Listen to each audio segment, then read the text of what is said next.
It's 1969. Detroit is at war, not with another country, but with itself. Inside Chrysler's Highland Park engineering building, the fluorescent lights are buzzing. It's past midnight. Coffee cups litter every flat surface.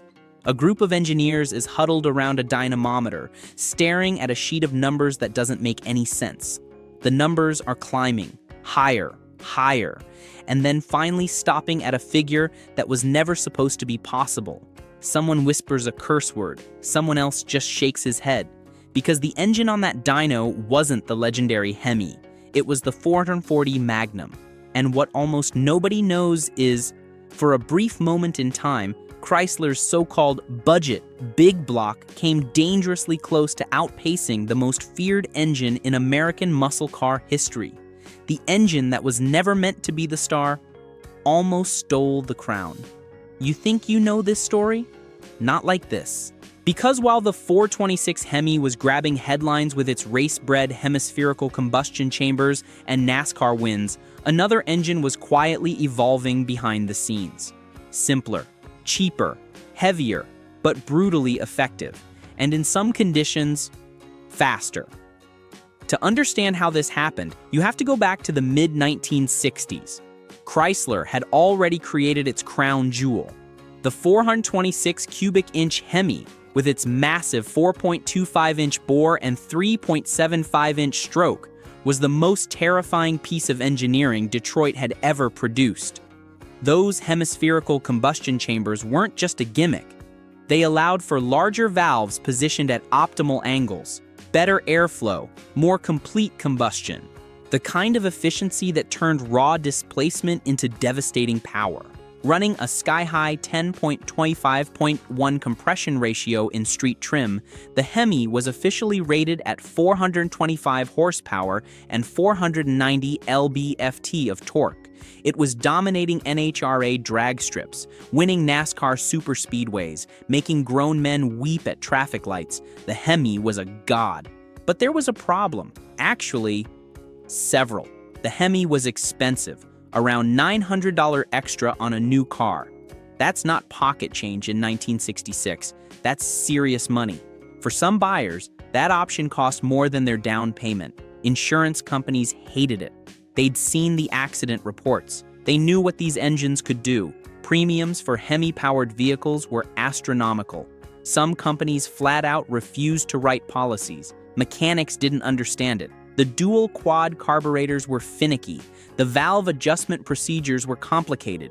Dealership technicians would stare at these engines like they were alien technology. And production was painfully slow.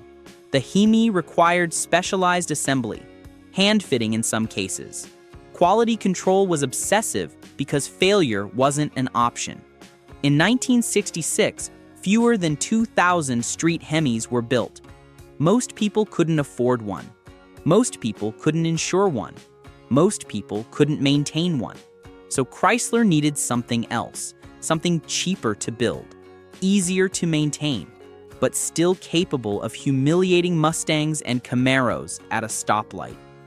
That's when engineers turned back to the RB Series big block platform and started pushing it beyond anything it was designed to handle. The RB platform wasn't new. It had been around since 1959. A reliable workhorse engine that powered everything from station wagons to police cruisers. Nothing exotic, nothing revolutionary. But the engineers saw potential. They saw a big, lazy V8 that was understressed and overbuilt. They saw cylinder walls thick enough to handle more bore. They saw a platform that could be transformed without starting from scratch. The result was the 440 Magnum. With a massive 4.32-inch bore and a 3.75-inch stroke, it displaced 440 cubic inches right out of the crate. That bore was enormous, one of the largest in any production American engine of the era. And that meant one thing: room to breathe. Running a 10.1.1 compression ratio in early high-performance trim, the Magnum used high-flow cylinder heads with larger valves than the standard 440. The intake valves measured 2.08 inches, Exhaust valves came in at 1.74 inches. Not HEMI territory, but respectable. The camshaft was hydraulic, not solid. Easier to maintain, quieter, less aggressive, but still aggressive enough. Lift measured 0.450 inches on both intake and exhaust. Duration was dialed in for low-end grunt rather than high RPM screaming. A Carter AVS 4-barrel carburetor sat on top, feeding the beast. On paper, 375 horsepower, 480 lb-ft of torque. Less than the HEMI, but paper doesn't win races. Torque does. And the 440 Magnum made its torque early. Peak twist arrived around 3,200 RPM. While the HEMI needed revs to wake up, the 440 delivered instant, neck-snapping pull the moment you touched the throttle. This wasn't a high-strung race engine. This was a sledgehammer. Brutal, immediate, devastating off the line. Street racers noticed. Fast. By 1968, Dodge Charger RTs and Plymouth GTXs equipped with the 440 Magnum were running quarter-mile times in the low 14-second range right off the showroom floor. No modifications, just key, ignition, launch. With minor tuning, a little timing advance, some jetting changes, maybe a set of headers, 13s were common. Some drivers reported high 12s with sticky tires and a good launch. For an engine that cost hundreds less than a HEMI, this was insane. But then Chrysler did something even more insane. They added 2 more carburetors. The 440 six-pack was born, 3 Holley 2-barrels sitting on an aluminum Edelbrock intake manifold. The center carburetor was the largest, handling idle and part throttle duties. The outboard carb sat dormant during normal driving, vacuum-operated secondaries waiting patiently. But when you floored it, all 6 barrels opened simultaneously. The noise was indescribable, a mechanical scream that announced your intentions to everyone within a quarter mile. Air rushing through 6 throats, fuel atomizing, cylinders filling with mixture so rich you could smell it.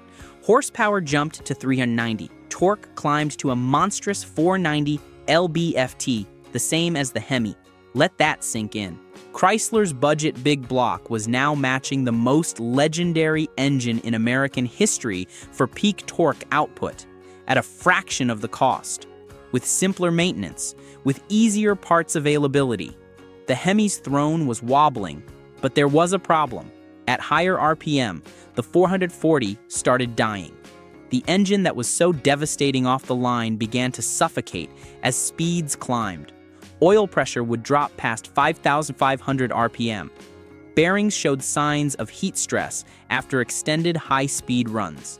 The long, cast crankshaft flexed under sustained load, creating harmonics that no amount of balancing could fully eliminate. On track days, mechanics reported finding metal shavings in the oil pan after only a few sessions. Not catastrophic amounts, but enough to raise eyebrows. Enough to suggest the engine was slowly eating itself alive. One Chrysler race mechanic later recalled, "We'd pull the pan after a hard run, and the bearings looked like someone hit them with a blowtorch. Discolored, heat-checked. You could see the copper showing through." At 6,200 RPM, the engine was starving itself. Oil wasn't reaching the rod bearings fast enough. The windage from the rotating assembly was aerating the oil supply. The pickup tube was sucking air bubbles instead of pure lubricant. The HEMI didn't have these problems. Its shorter stroke and more robust bottom end could handle sustained high RPM abuse. The 440 was built for torque, not endurance. So Chrysler's engineers got creative. They redesigned the oiling system, widening passages and improving flow to the crankshaft journals.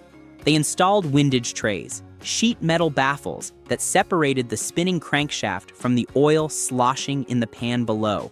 This reduced aeration dramatically. Forged connecting rods replaced the weaker cast units in race applications. The forged pieces could handle the hammering that would crack a cast rod in half.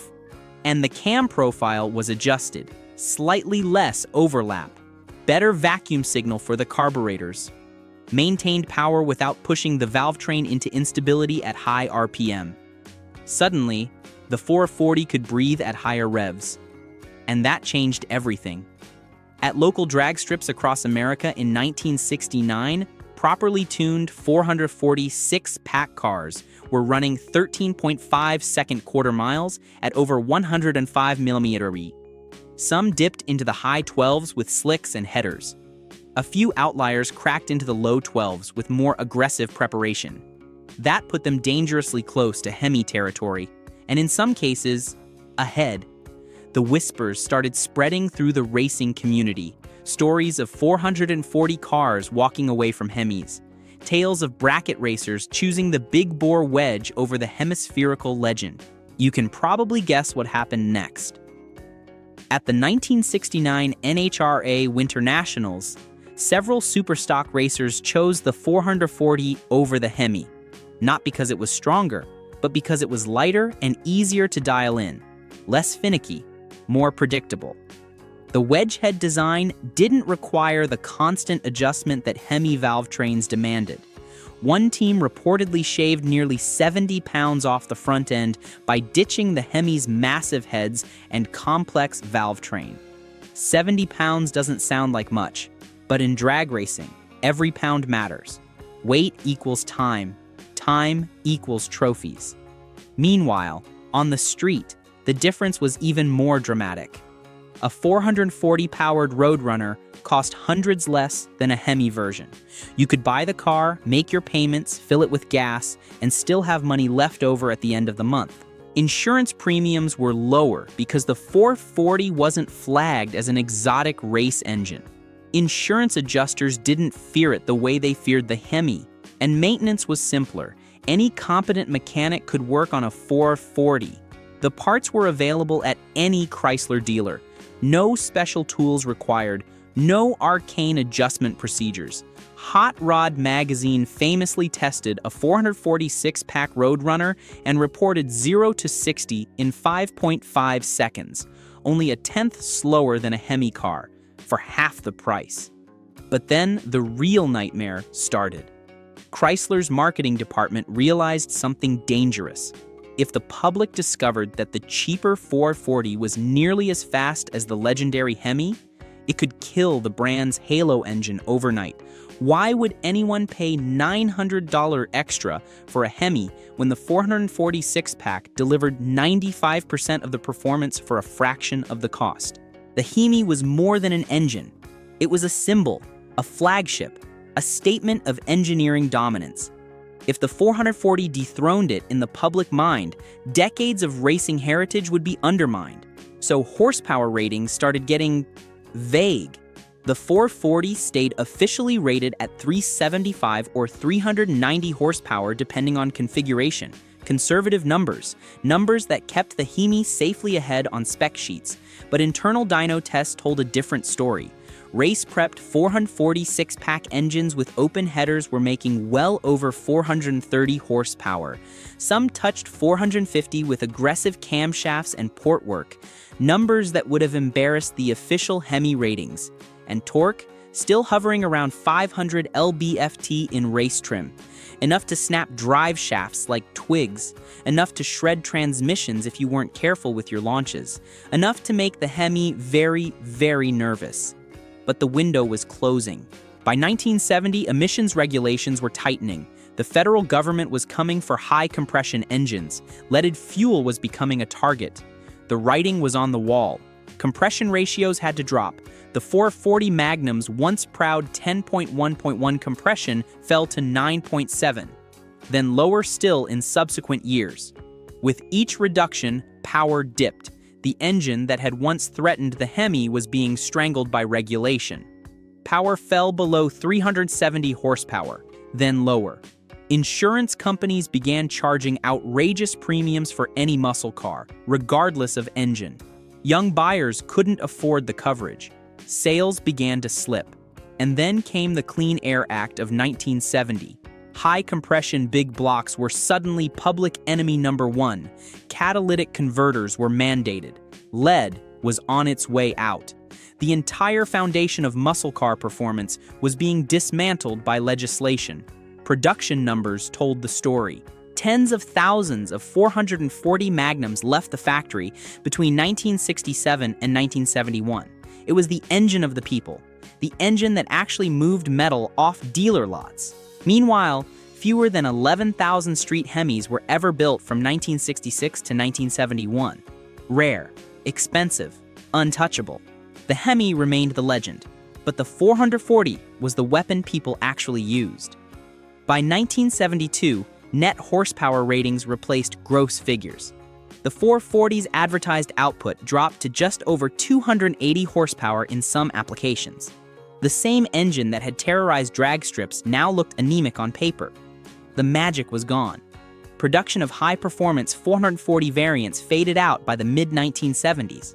Tooling was repurposed for emissions-compliant truck engines. Muscle cars disappeared from showrooms, replaced by personal luxury coupes and economy sedans.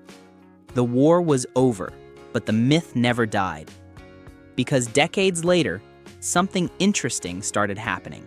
Enthusiasts began putting stock 440 six-pack engines on modern dynos, machines with digital readouts, accurate measurements, no fudging the numbers, and what they found confirmed what racers had suspected all along. Stock 440 six-pack engines repeatedly showed real-world outputs far higher than their factory ratings. Some clearing 410 horsepower, completely untouched. Original carburetors, original camshaft, original everything. The factory had been lying all along, or at least strategically underreporting. Meaning for a brief, flickering moment in muscle car history, the engine that was never meant to be the hero almost outran the king.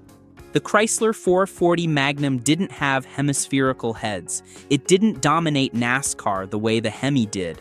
It never became a poster on teenage bedroom walls. But it delivered nearly the same torque, comparable real-world performance, and brutal reliability at a price ordinary drivers could actually afford. And sometimes, that matters more than glory. The 440 was the engine for the rest of us, the working-class hero hiding in the shadow of a legend, the proof that you didn't need the most exotic technology to run with the best. You just needed enough. Today, 440 Magnums are still out there, still getting rebuilt, still getting stuffed into project cars by enthusiasts who understand what these engines represented. Not perfection, just pure, affordable American muscle. If you enjoyed this story, let me know in the comments what you want to see next. Another rivalry, another engine, or a forgotten piece of racing history. And make sure to subscribe so you don't miss the next deep dive into the machines that shaped American performance forever.